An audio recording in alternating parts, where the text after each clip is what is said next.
A popular doctor was gunned down outside of his Los Angeles area clinic, allegedly targeted by a group of assassins. And now, 1 year later, his ex-wife faces not only murder for hire charges in criminal court, but also a wrongful death lawsuit in civil court. And I had the chance to sit down with the lawyer behind what could be a multi-million-dollar payout for the doctor's young wife and baby. Welcome to Sidebar, presented by Law&Crime. I'm Jesse Weber. In August of 2024, 61-year-old Hamid Mirshojae was leaving his office in Woodland Hills, California at around 5:30 p.m. when a man suddenly appeared with a gun and shot him in the back of the head. Months later, police made a shocking announcement that they had arrested Hamid's ex-wife, Ahang Kelk.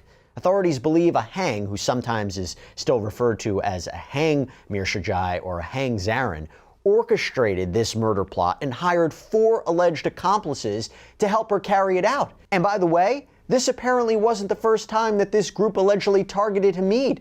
According to filings in ongoing court battles between Hamid and Ahang, who got divorced in 2010, Ahang had reportedly been harassing her ex for years, demanding access to more and more of Hamid's estate. Various lawsuits show Hamid had accused Ahang of not only emptying his bank accounts and stealing property, but also using violent tactics to harass and intimidate him. Court documents that were reviewed by the Los Angeles Times revealed that there had allegedly been threats of violence in their relationship. In fact, in 2018, Hamid testified that Ahang had been a good partner and a family-oriented mom up until about 2008, when she, quote, changed.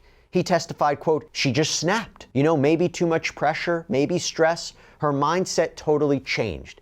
She was just not a normal wife or mom. She became just deceitful and dishonest. 2009, Hamid asked for a restraining order against Ahang, claiming he was in fear for his life. He alleged that she had hit him with her fists and had told him, if I had a knife, I would stab you to death. Now, as this legal battle dragged on, Ahang filed her own restraining order against Hamid. This is according to the LA Times. She wrote in a court filing, he threatened to kill me, split me open to make me squeal like a pig, while brandishing a large bloody hunting knife. He pushed me, then grabbed my arm and hand, bruising me badly. So as you can see, there were a lot of accusations flying around over the last several years between the former couple. That's clear. 2022, that's when something changes. Hamid remarried, asking Ghazal Samor to be his wife. The two had a daughter together. Everything seemed great until August of 2024, when Hamid was targeted and killed. And now, Ghazal is suing Ahang, as well as the 4 alleged co-conspirators in a wrongful death lawsuit on behalf of herself, her daughter, and Hamid's estate. Now, before we dive into the suit, I do have to quickly go over the people that are allegedly involved in this murder plot, okay? So Ahang is, of course, believed to have organized everything and financed this hit. She faces charges of murder and assault with a deadly weapon. Evan Hardman is accused of actually carrying out the shooting at Warner Plaza Medical Center in Woodland Hills, so he's charged with killing Hamid for financial gain with the special circumstance of lying in wait. It's an aggravator. And prosecutors say Ashley Rose Sweeting served as the getaway driver, taking Hardman to the clinic and then speeding away after this alleged hit. She is charged as an accessory after the fact. And then you have a third alleged accomplice. This is Sarala Jawed, reportedly drove Hardman to Texas after the shooting. There's also a fourth man, Sean Randolph, allegedly helped with the logistical side of things, including getting his hands on an apparently untraceable ghost gun. Oh, and get this, this is not the first time that Ahang allegedly hired some of these people to hurt her husband. Remember I mentioned that? Well, back in May of 2024, this is months before his death, Hamid was attacked by 2 men who beat him with baseball bats. Prosecutors say Hardman and Jawed were behind that attack as part of Ahang's allegedly ongoing campaign of harassment against her ex. And both now face assault with a deadly weapon charges for that as well. So here on Sidebar, we're always talking about the dangers of this world. It's a scary place. I will say this, if you're a homeowner, you need to listen to this. In today's AI and cyber world, scammers, they are stealing home titles and your equity is the target. Here's how it works. Criminals, they forge your signature on one document, they use a fake notary stamp, they pay a small fee with your county, and just like that, your home title has been transferred out of your name. Then they take out loans using your equity or even sell your property, and you won't even know what's happened until you get a collection or foreclosure notice. I mean, when was the last last time you checked your home title, right? If your answer is never, you need to do something about it right now. That is why I've partnered with Home Title Lock, so you can find out today if you're already a victim. Use my promo code Sidebar at HomeTitleLock.com, and you will get a free title history report and a free trial of their $1 million triple lock protection. That is 24/7 monitoring of your title, urgent alerts to any changes, and if fraud does happen, they will spend up to $1 million to fix it. So go to HomeTitleLock.com and use promo code Sidebar.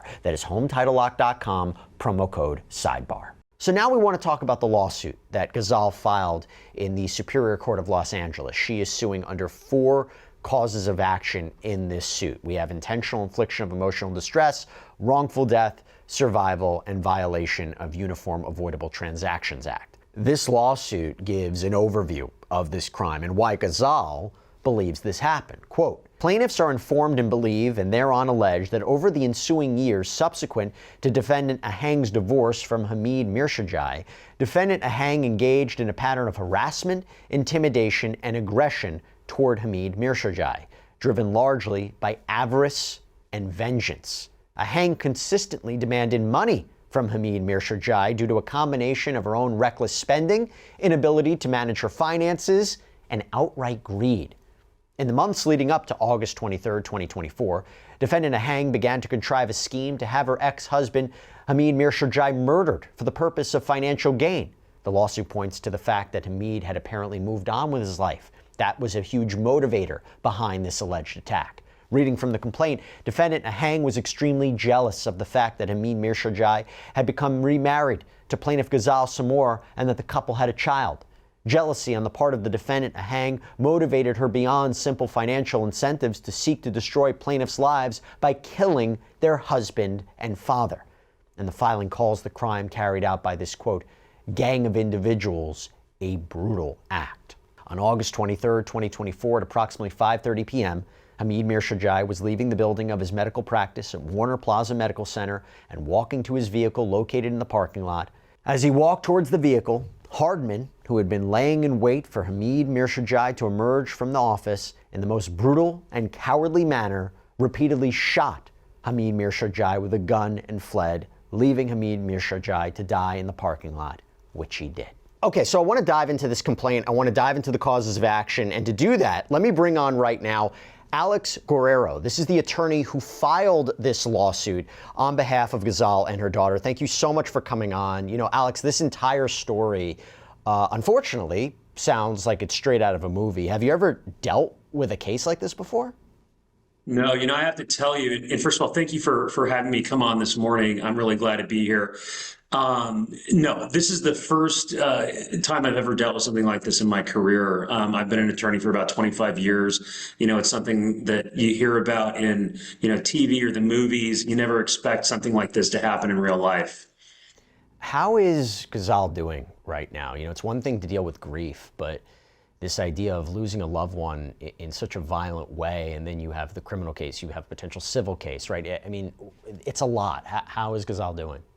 I mean, honestly, she has had a real difficult time emotionally dealing with this. It's not just the loss of her husband. They'd only been married a few years. Their daughter currently is only 18 months old, and she was only 6 months old when this happened. So she's being pulled in so many different directions. She's having to deal with the criminal aspect and cooperating with the district attorney's office. She's has to deal with the financial insecurity, of having her main breadwinner, her husband, tragically murdered. She's dealing with the civil lawsuit, obviously, and the grief, as you just mentioned, of losing the love of her life.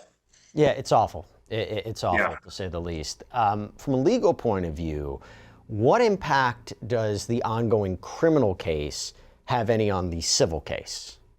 So the criminal aspect of it, because they've all pled not guilty, and because the trial has yet to commence, it impedes our ability to do civil discovery on the individual defendants. And the way that it does that is because anything that they were to, for example, if we were to take the deposition of Ahang Mirshojae, and we were to ask her questions that led to potential criminal consequences, she could assert the Fifth Amendment privilege privilege against self-incrimination in the civil discovery in order to prevent that evidence from being used against her in the criminal case.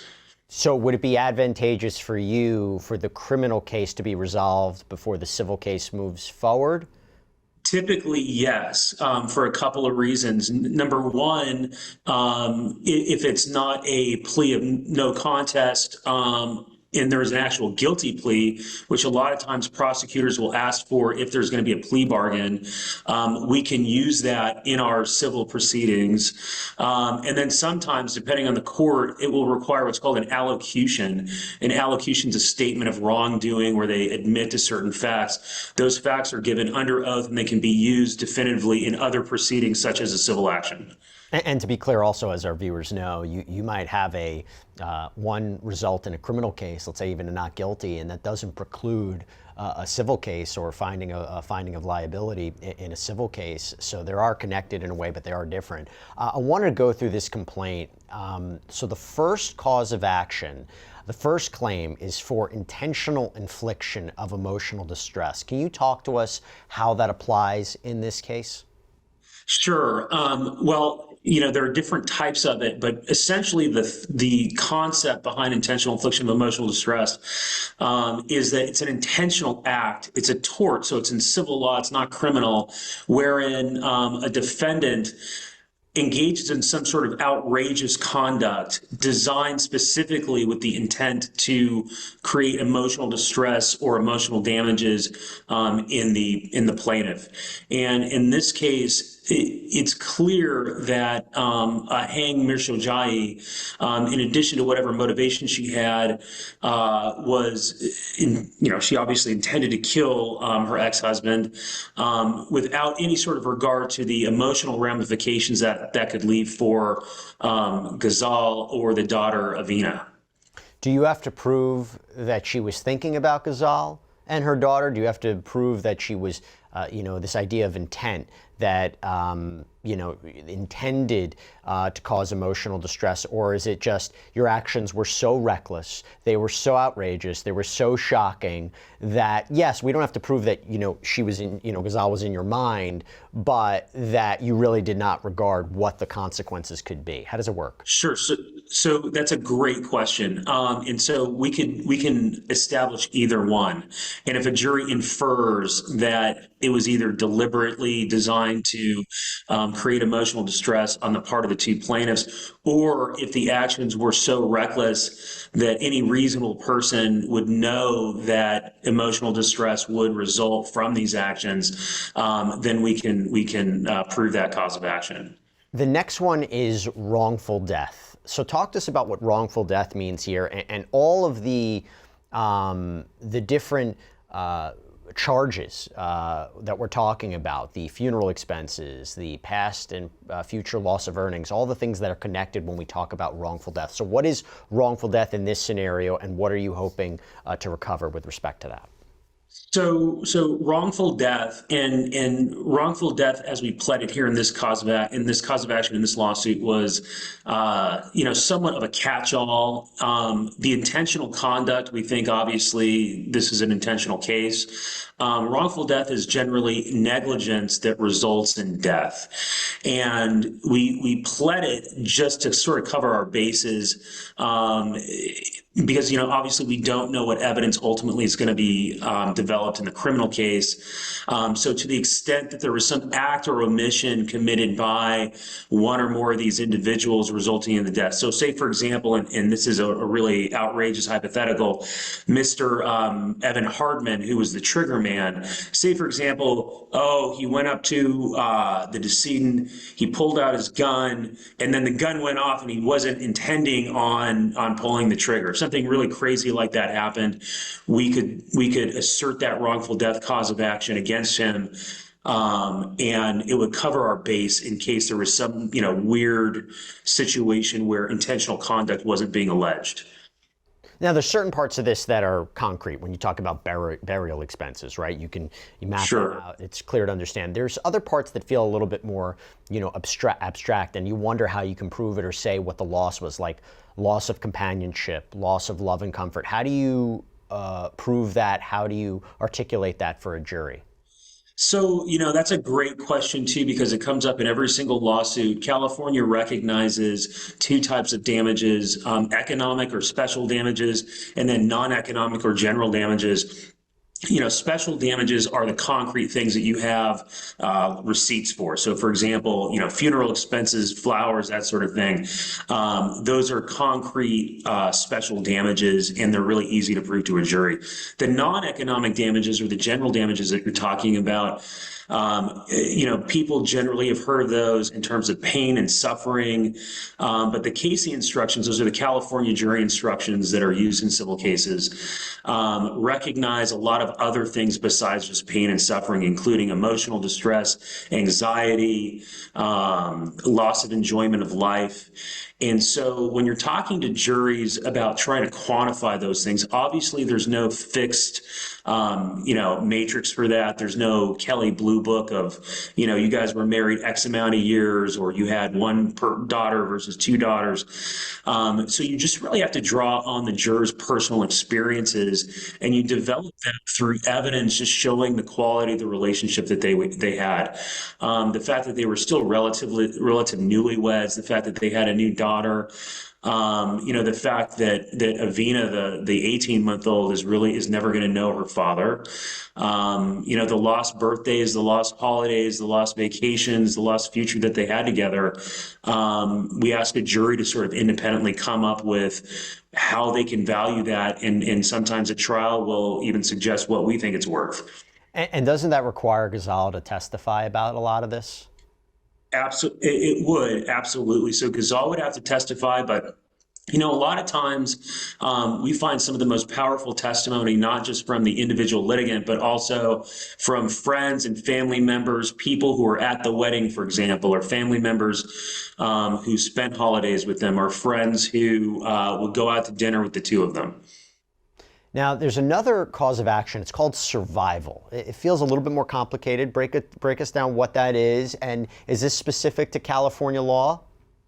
So no, survival actually is a cause of action that comes to us all the way through common law from England, and I'm pretty sure that it exists in pretty much every single state in the United States. But basically, this is a cause of action in a death situation that is brought on basically behalf of the estate for damages that happened between the time of the incident that caused the death and the eventual death. So, for example, if somebody is injured in an accident, but they're not immediately killed, they survive for some period of time, maybe they're a week in the hospital or something like that.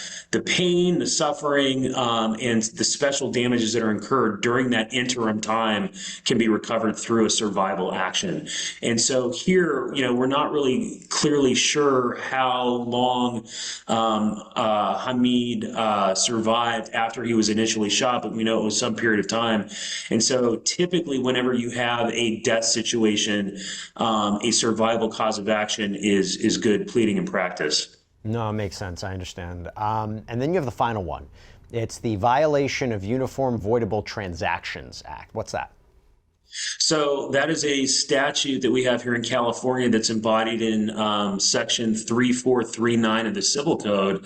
And basically, that enables individuals who may have a stake in certain assets to unwind certain transactions that they may be doing. So, for example, if somebody has personal property that's really expensive, like they own a fleet of Ferraris, or they have real estate and they have homes, and they know the walls are closing in on them, and they are likely to have a large civil judgment assessed against them, they may attempt to hide those assets either by transferring them to third parties like family members, or in this case, Ahang Mirshojae has some adult children that The information we have is that she's been trying to transfer assets to. So this cause of action was brought to put us in a position to unwind those transactions so they can't be hidden. You know, a famous example of this sort of situation is obviously like the O.J. Simpson trial, where he was criminally acquitted, but then he was found liable for the